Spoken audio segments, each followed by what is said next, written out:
Hello everyone and welcome to a video on the Constructive Criticism YouTube channel. I am Spencer, host of Constructive Criticism and Limited Time Only, two podcasts about getting better at Magic the Gathering. This is Wednesday Night Warrior, and today I'm going to talk about GP San Jose, which I just got back from today. It was an awesome experience, and I just kind of want to talk about what happened, what went well, what didn't, and talk a little bit about the limited format. So we're going to get right into this. Don't forget to check out Constructive Criticism and Limited Time Only on constructivecriticism.com. It's a great place to go to help you improve at Magic. And we have a weekly finance article, tons of stuff over there, as well as other stuff here on the YouTube channel. So check it out.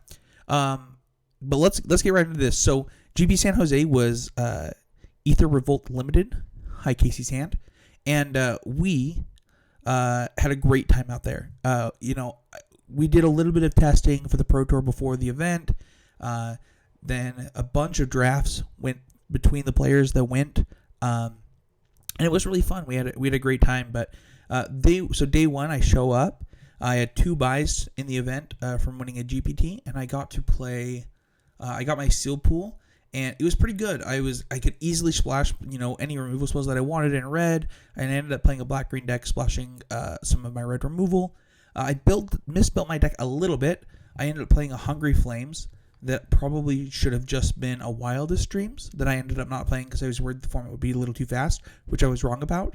And the deck was really good. I X3'd. I actually would have probably X1'd if I had just played the Wildest Dreams. I lost multiple games once drawing the Hungry Flames, where if it had just been a Wildest Dreams, I would have won basically within the next 2 turns. So huge mistake on my part, putting myself into day 2. One of the key cards for my day 1 deck was Walking Ballista. That card was insane. It's actually one of the reasons that I definitely should have played Wildest Dreams, is just being able to get back that Walking Ballista is just going to be a huge game against so many decks and in so many board positions. Basically every game where I got back Walking Ballista and something else with Wildest Dreams, oftentimes it was for 3, getting back Fatal Push, Walking Ballista, and something else. I had multiple Fatal Push and other removal spells in my deck, which just made it so easy to get a lot of value out of that. The things that I lost to in day 1 in sealed were, I lost to a deck that was blue-black splash red, and it was like the not blue-black artifact deck. Basically, if you could dream of a blue-black deck, he had it, and it was really sweet. The games were very close, and he played very well, and I lost to that. I lost to a game where I drew 25 lands in the 2 games, so I didn't really get to play Magic that round. And I lost another round where I also didn't get to play Magic. I don't remember. I think he was playing green-white. Yeah, he was playing green-white. His deck was quite good. I believe he top 16. Very good player. He used to play on the SCG Tour. I can't remember his name right now. So day 1 went okay. I was a little disappointed. I thought my deck was much better than a 6-3 deck. But, when you make the mistake of not playing one of your better cards and playing a worse card in that slot and then having to sideboard, sometimes that little of a mistake can cost you rounds at a GP. That's why the best players do so well day 1 at GPs, right? Is they don't make those little mistakes, and it gains them equity throughout the tournament, gets them more wins in the long run. Day 2 was great. Before I get there, I do want to say that I got to eat Korean barbecue after day 1 at this amazing Korean barbecue place called Jen. And if you are ever in San Jose, it is the highest rated place on Yelp. It has 6,000 reviews, 5 stars, and it is well worth it. It's $24 a person for the entire table. It's unlimited food for 2 hours. You just have to cook it and eat it, and you get as much food as you want. It was amazing. I also am a huge fan of Korean barbecue, but if you're in San Jose, check that out. But day 1, we go in. I had a pretty good idea of where I liked things in draft. So in draft, I like green number 1, red number 2, black number 3, white number 4, and blue number 5. Black and red are really close.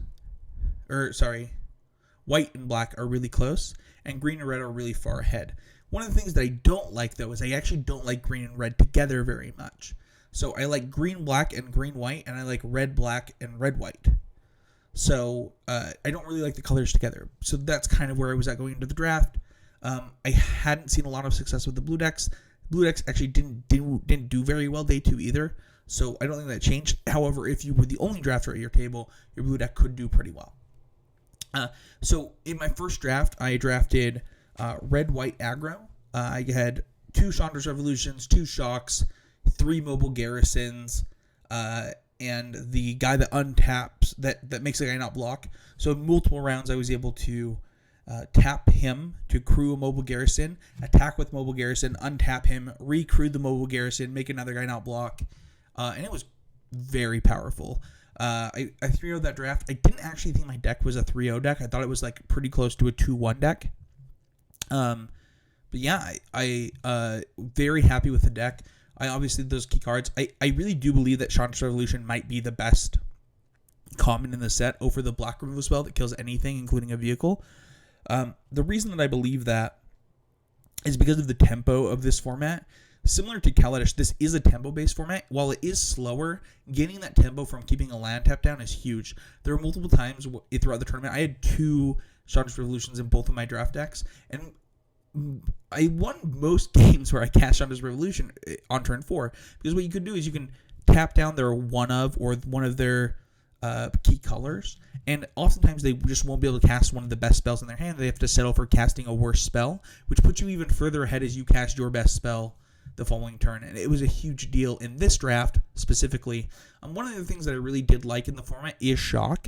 I do find that this format is full of 2-drops just like Kaladesh was, and because of that, being able to play just a mountain on turn 1 on the draw while they're on the play, which happened to me a lot as I only won one entire die roll throughout the tournament, being able to just shock the thing that they were playing on turn 2, then play my 2-drop, put them in a weird situation.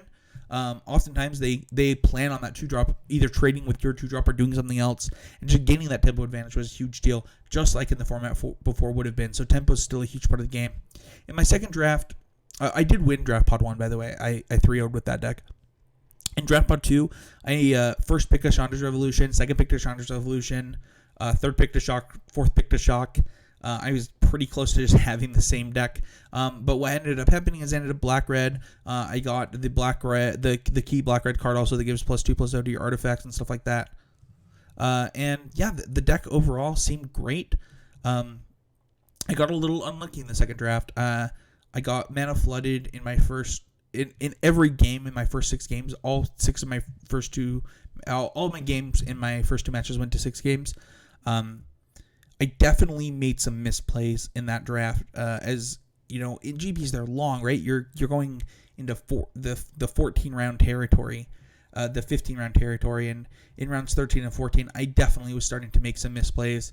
All while on top of that, getting a little unlucky, and my opponent's round 14 deck was very well positioned against mine. He played a 2-drop every single game in blue with high toughness, which lined up very well against my deck with 3 Shocks, and it was definitely a problem. I don't think that I have a problem with black-red still, though. I still think the deck is quite good. Like, for example, if I had drawn the card that gives a creature +2/+0 when it attacks, the uncommon that I had in my deck, I could have just attacked through his 2-drops and it wouldn't have mattered, even with things like servos and stuff like that. So it's definitely not a problem, but it's definitely something to think about when you're playing black-red or the other aggro decks. You have to think about that from the blue deck. And when you're on the blue deck side, you definitely want to be thinking about what kind of cards am I looking, do I have to win in this format if it's tempo based? And you can think about things like Constant Skylight, the 1/3 that scries, the 0/4 that has flash. Those are cards that the 2-drop slot that you really do want, because you want to be able to play your trophy mages and go get something, and things like that, and gain equity throughout the game without scry effect or with different things like that. And then in the last round of the draft, I played against Mark Jacobson, who's a gold pro, who I've played against multiple times now. I think this is I played him at a Pro Tour and RBTQ, multiple GPs now. And he only has 3 GP points locked up, and whoever won our match was going to get some pro points. And so, as somebody who hasn't been playing Magic recently at the competitive level, I don't have any use for pro points, and he did. So I ended up conceding to him to help him get pro points and things like that. Just because, I mean, what the pro points are going to help me, and it actually could help him, is he's already almost locked for silver, and he's trying to get platinum this year. So, So I want to kind of get into some of the different things about the GP and just my story. First of all, I want to talk about why I conceded. So a lot of people believe that you should just never concede matches of Magic. And the thing is I like Mark pretty okay. He's like been nice to me. We played a lot of times. I know that Aether wrote an article about him that was pretty scathing a while back, but overall, I just think that if I was in Mark's situation and I was trying to chase platinum, and there's a player sitting across from me who had no intention of going to multiple pro tours or chasing silver or gold or anything like that, and we were already out of cash, then I don't see why that player wouldn't concede to me in the situation that we're currently in Magic. Right now, that's a thing that you can do. And until the system changes, I don't see a reason for me not to be a part of that and just do that for him. Well, maybe that's not the best system, and Magic's not in the best system. That doesn't mean that we're not in the system that we're in. So a lot of people who might leave comments on this and say, critique me for that, that is the system that we're in. And yeah, what if we see change, that's awesome. But I'm certainly not going to just take a pro point that I'm never going to use from a guy that can actively use it who I like. So what went well for me this tournament? My seal deck that I opened was really good. Walking Ballista was amazing. In fact, I watched lots of people win with Walking Ballista this weekend. If you see the card, it is really good. It just makes it impossible to attack or block or win. You can't win once they have the card in play. It's so good. That's a little bit of hyperbole, but also I just don't believe I lost a game where I cast Walking Ballista for more than one. So, I mean, that was huge. There were definitely synergies that are more important in this set. One of the things about Kaladesh is that it was hyper aggressive. It was really fast, really tempo based. And so some of the synergies didn't get to shine through. Whereas in this set, I think it's slowed down enough that the synergies actually do get to shine through. You get to see more synergies from the decks, and they actually can make an impact on the game in a meaningful way. And I think that's pretty important to learn, and a takeaway that you as the viewer of this can take away, like, okay, what is my deck doing? Is something that can be great. One of the critiques of my second draft deck that I thought was really good, I thought it was a 2-1 or 3-0 deck pretty easily, was that it didn't have removal for 5 drops, basically. For example, the best uncommon in the set is a 5-mana 5/5 that puts counters on all of the other creatures that person has in play. And one of the best commons in green is a 4/4 that has when you revolt, it comes into play with 2 counters. So those cards would be really hard for my deck to beat. And one of the critiques is, well, how are you beating these cards that are going to be common throughout this set? And that's an important question to ask.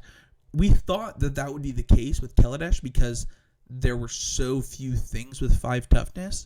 But it ended up being so fast that it didn't matter, and that's why there were so few things with 5 toughness. I think that does change here with Aether Revolt. So things that I could have done to improve. I actually found myself in day 2 saying that I played too fast in day 1. I was just running through the motions in day 1 rather than actively playing Magic.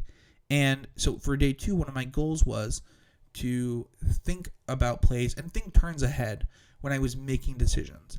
A lot of times people use chess as an example in Magic and what they do in chess, how they play chess. And so I approached day 2 a little bit more like a chess game and a little less like, I've played 1,000 games of Magic, I'm just going to do these things. And it was really helpful. Overall, what I really would encourage people is when you are building a sealed pool, don't get hooked on things in your pool, and don't try and be too cute. Also, don't build within the restraints that you put on yourself. So many players consider themselves control players or aggro players or mid-range players or combo players. And when you do that in sealed, you're just not going to be building the best deck possible for you. And that's going to be a problem at the end of the day. So I would definitely encourage you, if you're going to a GP and you're trying to win as many matches as possible, a lot of players who have great sealed pools just misbuild them and don't get the opportunity to make it to day 2 and get to the draft portion where they love drafting. And so I would encourage you to maybe practice sealed pools, build sealed pools with your friends, talk about sealed with your friends, because at the end of the day, you're going to get better and better at building these pools and just identifying the things that you can do to make the best deck possible. that is kind of it. I had a great time in San Jose. After day 2, we went out to a place called like the Claw Shack. And they brought us like a garbage bag of shrimp, and it was amazing. And got some gumbo and stuff like that. So if you're in San Jose, go check that place out. But overall, a great experience. My day 2 streak gets to continue. Hopefully next time I can do a little bit better. But overall, I kind of gave you guys my thoughts on the format, what I think is going on in the format, and I look forward to the Pro Tour and seeing what this limited format will really look like in the hands of the best players in the world. Thank you everybody for watching. Don't forget to subscribe to the YouTube channel. Also go to puremtgo.com and MTGO Traders. They're supporting this video, and the video is on their website. And don't forget that you can support the videos directly by going to patreon.com/ccmtg, becoming a patron of the show. Thank you everyone, and we'll see you guys all next time.